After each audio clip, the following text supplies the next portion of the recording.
అందరికీ నమస్కారం. డాలర్‌తో రూపాయి మారకం విలువ దాదాపు 95 రూపాయలకు చేరుకుంది. ఇవాళ దాని విలువ రూ. 93కి ఉంది.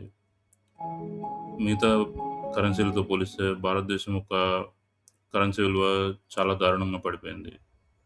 ముఖ్యంగా శ్రీలంక, బంగ్లాదేశ్, ఆఫ్ఘనిస్తాన్, పాకిస్తాన్ ఈ దేశాలతో పోల్చినా కూడా భారతదేశం యొక్క కరెన్సీ విలువ చాలా దారుణంగా పడిపోయింది.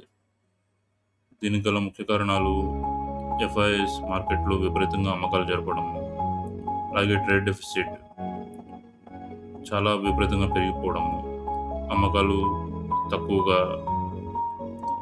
ఎగుమతులు తక్కువగా, దిగుమతులు ఎక్కువగా ఉండడం వల్ల చాలా విపరీతమైన వ్యత్యాసం డాలర్, రూపాయి మారకం విలువలో వచ్చేసింది.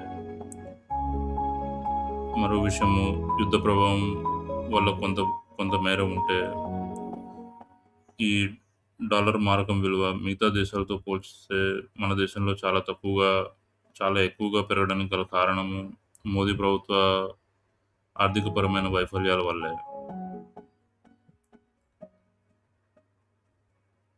ఈ వైఫల్యాన్ని కప్పిపుచ్చుకోవడానికి ఆర్‌బీఐ తోటి దాదాపు $40 బిలియన్ వరకు అమ్మకాలు జరిపారు. ఆర్‌బీఐ వద్ద ఉన్న ఫారెక్స్ రిజర్వ్స్‌ని తగ్గించుకుంది. అది కేవలం ఒక వారంలోనే $40 బిలియన్ డాలర్లకు పైగా అమ్మకాలు జరపడం వల్ల ఈ రూ. 90 ఉన్న విలువ రూ. 92కి ఒక టెంపరరీ రిలీఫ్‌గా, తాత్కాలిక పరమైన ఊరటగా మిగిలిపోయింది తప్ప ఎటువంటి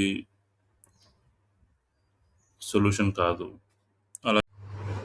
ఈ వీడియో నచ్చినట్లయితే లైక్, షేర్, సబ్స్క్రైబ్ చేసుకోండి. Thank you.